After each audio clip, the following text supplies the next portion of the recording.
موقع نہیں ملے گا، سانس ٹوٹ جائے گی، موقع نہیں ملے گا۔ اچھا سے اچھا جوان انسان رات کو کھا کر سوتا ہے، صبح مسجد سے اس کی موت کا اعلان ہوتا ہے۔ یاد رکھو ہم زندہ چلتے ہیں لیکن ہمارے پیچھے موت کھڑی ہے۔ کب موت کی گھنٹی بج جائے کہاں نہیں جا سکتا۔ اس گھنٹی کے بجنے سے پہلے اپنے دل کو صاف کر لو، کینے کے داغ کو دھو لو، اللہ کے سامنے توبہ کرو کہ رب کریم جو خطا ہوا معاف کر دے۔ آج سے ہم طے کرتے ہیں کہ میرے دل میں محبت کی خوشبو تو ہوگی، انشاءاللہ کینہ اور نفرت کا داغ نہیں ہوگا۔ اللہ آپ سب کو ایک جٹ بن کر جینے کی توفیق عطا فرمائے، دلوں کو جوڑنے کی توفیق عطا فرمائے، محبت کے ساتھ جینے کی توفیق عطا فرمائے۔ آج کے بدلتے ہوئے ہندوستان میں حالات کو سمجھنے کی توفیق عطا فرمائے۔ بولو انشاءاللہ ہم لوگ پوری طاقت کے ساتھ، پوری ایمانداری کے ساتھ ایک جٹ ہو کر زندگی گزاریں گے۔ بولو انشاءاللہ انشاءاللہ۔ دیکھو دوسرا کام ہم کو کرنا یہ ہے کہ آج یہ مدرسہ تعلیم القرآن کھلا ہے، لوگوں دیکھنے میں یہ اسبیسٹس کا ہے، ہو سکتا ہے یہ ٹین کے چھپر کا ہو۔ آپ کے گاؤں میں مکتب کھلا ہے اور وہ چھپر کا مکتب ہے، آپ کے اندر اس کی قیمت کا اندازہ نہیں ہے۔ اس کی قیمت مجھ سے پوچھو، اس کی قیمت مجھ سے پوچھو۔ لوگوں ایک طوفان اٹھنے والا ہے، جب لاکھوں کی تعداد میں تمہاری اولاد ارتداد کے ڈگر پر رگیتی جائے گی۔ اس کے ایمان کو خریدنے کی تیاری ہو چکی ہے، اس کے ایمان کو خریدنے کی تیاری ہو چکی ہے۔ اس ایمان کو خریدنے سے بچانے کے لیے، ایمان کے راستے پر روکنے کے لیے، اس کو مرتد ہونے سے بچانے کے لیے ایک تدبیر تمہارے پاس ہے کہ طے کرو کہ چاہے آم کے درخت کے نیچے ہو، چھپر کے سائبان کے نیچے ہو، کسی مدرسہ کے چھت کے نیچے ہو یا مسجد کے چھت کے نیچے ہو، ہم بحیثیت مسلمان اس بات کی نیت کرتے ہیں کہ سب سے پہلے اپنی اولاد کو ایمان کی تعلیم اور قرآن کی تعلیم دینے کی کوشش کریں گے۔ بولو انشاءاللہ نیت کرو گے، پڑھاؤ گے بچے کو قرآن۔ ابھی 3 دن پہلے رائے بریلی میں 2 مسلمان کی بیٹیاں مرتد ہو کر ایمان کے راستے کو چھوڑ دیا۔ لوگوں آج میں مبارکباد دیتا بساری کے ان مسلمانوں کو جنہوں نے تعلیم القرآن قائم کیا ہے، اور آج مولانا شاہ عالم کو مبارکباد دیتا جن کے عمل اور محنت سے آج 2 حافظ قرآن تیار ہوئے۔ یاد رکھو قرآن کو عملی طور پر مٹانے کے لیے قدم پڑ چکے ہیں۔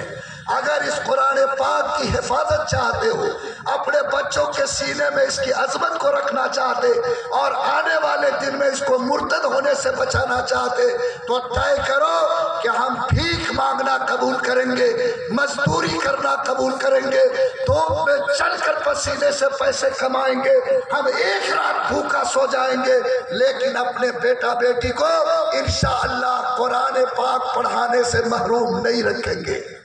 بولو کرو گے نیت انشاءاللہ؟ ہاتھ اٹھا کے کہو تو میری ہمت بڑھ جائے۔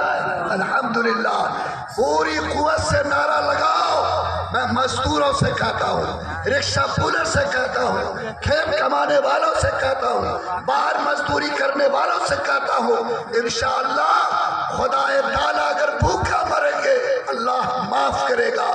بغیر ایمان کے میری اولاد چاہے گی، اللہ تعالیٰ کی رحمت کے سائے میں جگہ نہیں ملے گی۔ طے کرو کہ بھوکا سونا پسند کر سکتے ہیں، پھٹے ہوئے کپڑے میں رہنا جی سکتے ہیں، لیکن اپنی اولاد کو ایمان قرآن سے محروم نہیں دیکھ سکتے۔ اللہ یہ شان پیدا کرے۔ ایمانداری سے آپ نے ہاتھ اٹھایا ہے، میں اللہ سے بھیک مانگتا ہوں کہ اللہ تعالیٰ آپ تمام مسلمانوں کو پوری قوت ایمانی کے ساتھ اپنے بچوں کو قرآن تک پڑھانے کی توفیق عطا فرمائے۔ میرے بھائی تیسرا کام یہ کرنا ہے کہ ابھی میں نے آیت پڑھی، اللہ کے رسول قیامت کے دن کہیں گے اے اللہ یہ وہ قوم ہے جس نے آپ کے قرآن کو چھوڑ دیا تھا۔ اس قرآن کو چھوڑنے کا مطلب سمجھو، رسول شکایت کریں گے کس سے؟ اللہ سے، کہ اے اللہ یہ قوم ہے جس نے قرآن کو چھوڑ دیا تھا۔ قرآن کو چھوڑنے کا دو مطلب، ایک تو وہ لوگ جو قرآن پر ایمان نہیں لاتے، اور ایک وہ لوگ جو قرآن پر عمل نہیں کرتے۔ بولو، قرآن عمل کی کتاب ہے، تعویذ کی کتاب نہیں ہے، چادر لکھنے کی کتاب نہیں ہے، شعبان میں قرآن پڑھ کے زبردستی دھکا دے کے مردہ کو جنت پہنچانے والی کتاب نہیں ہے، قرآن تاج پر سجانے والی کتاب نہیں ہے، قرآن صرف بیٹی کو جہیز دی جانے والی کتاب نہیں ہے، قرآن صرف گر جائے تو صدقہ کرنے والی کتاب نہیں، بلکہ خدا کی قسم قرآن عمل کی کتاب ہے، قرآن عمل کی کتاب ہے۔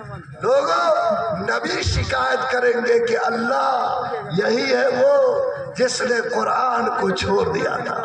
بولو کیسا منہ ہوگا ہمارا، کیا حالت ہوگی ہماری جب نبی کی زبان سے ہماری طرف اشارہ کر کے کہا جائے گا کہ اس قوم نے قرآن کو چھوڑا۔ بولو ایمانداری سے، ہم قرآن کا نام زبان سے لکھتے لیکن عمل سے قرآن کو چھوڑے کہ نہیں چھوڑے؟ ارے بولو نہیں چھوڑے۔ قرآن میں اللہ پہلا حکم دیتا کہ اگر تم مومن ہو تو ایک اللہ پر بھروسہ کرو۔ بولو ایک اللہ پر۔ یہ چتھڑوا پیر کہاں سے آ گیا؟ دیکھے ہو، چلے جائیے قصبہ کے راستے میں گاچھ میں دیکھیے گا کپڑا باندھتا ہے، پتھی باندھتا ہے، اور اس سے منت مانگتا ہے کہ وہاں سے ہم کو بیٹا ملے گا، ہمارا کام بنے گا۔ بولو یہ سارا شرک ہے کہ نہیں؟ اللہ کے خلاف ہے کہ نہیں؟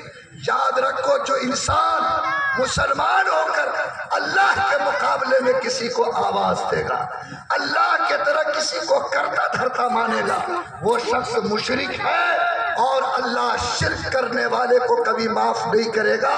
صاف قرآن کہتا کہ اللہ کے یہاں شرک کرنے والوں کے لیے کوئی معافی نہیں ہے۔ بولو ہم مسلمان ہیں تو ہم کو بھی اللہ سے مانگنا چاہیے، اللہ کو پالنہار سمجھنا چاہیے، اللہ کو سب سے بڑی طاقت والا جاننا چاہیے، اللہ کو زندگی دینے والا موت دینے والا سمجھنا چاہیے۔ بولو اگر ہم یہ جانتے ہیں کہ اللہ ہی زندگی دیتا، اللہ ہی موت دیتا، تو بولو جو انسان یہ سمجھے گا کسی سے ڈرے گا؟ ارے کسی سے ڈرے گا؟ نہیں ڈرے گا۔ وہ جانتا ہے کہ زندگی اللہ دیتا، موت اللہ دیتا، ساری دنیا زندگی دینا چاہے اللہ نہ چاہے تو نہیں مل سکتی، ساری دنیا موت دینا چاہے اللہ کو منظور نہیں ہو تو خدا کی قسم موت نہیں آ سکتی۔ ہمارے ہر ضرورت کو پوری کرنے والی ذات اللہ کی ذات ہے۔ رات کو 10 بجے ایک بندہ مسجد کے کونا میں بیٹھ کر پیسے کی ضرورت تھی، اللہ سے بلک بلک کے رو رہا ہے۔ ایک بندہ جو بڑا مالدار تھا وہ دوسری مسجد میں نماز پڑھتا تھا، اس دن اس کی جماعت چھوٹ گئی، سوچا کہ چل کے آج اس مسجد میں نماز پڑھتے ہیں۔ رات کو 10 بجے آیا، مسجد کے ایک کونے میں نیت باندھا تو اس کے کان میں رونے کی آواز آئی۔ جب نماز پوری کیا، پلٹ کے دیکھا تو ایک کونے میں ایک بندہ اللہ کے سامنے ہاتھ اٹھا کر بلک بلک کر رو رہا تھا، کچھ اللہ سے کہہ رہا تھا۔ وہ بندہ اس کے قریب میں بیٹھ گیا۔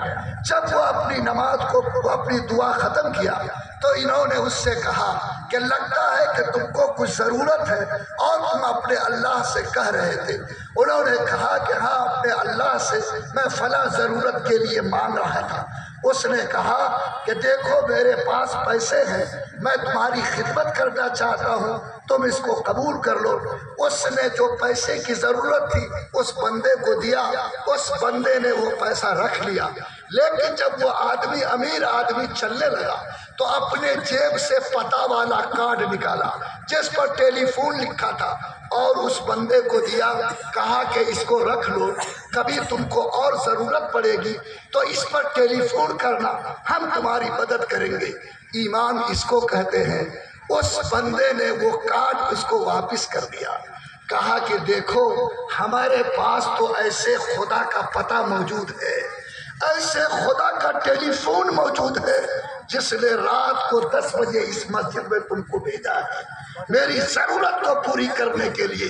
جب اتنے بڑے رب کا پتہ موجود ہے تو اب دنیا میں مجھے کسی کے کارڈ کی ضرورت نہیں، جب میں اس کو پکاروں گا انشاءاللہ کسی نہ کسی راہ سے اس کی مدد میرے پاس ضرور پہنچے گی۔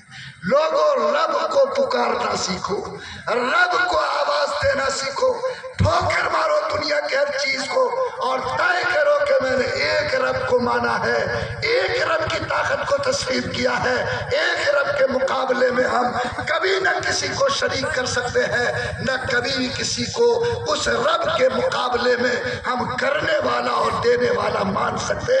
بولو اگر یہ شرک سے پاک ہو گئے تو اللہ تعالیٰ کی محبت ملے گی کہ نہیں ملے گی؟ اس لیے قرآن کہتا کہ قرآن کا پہلا حکم شرک سے بچو۔ قرآن کہتا ہے وہ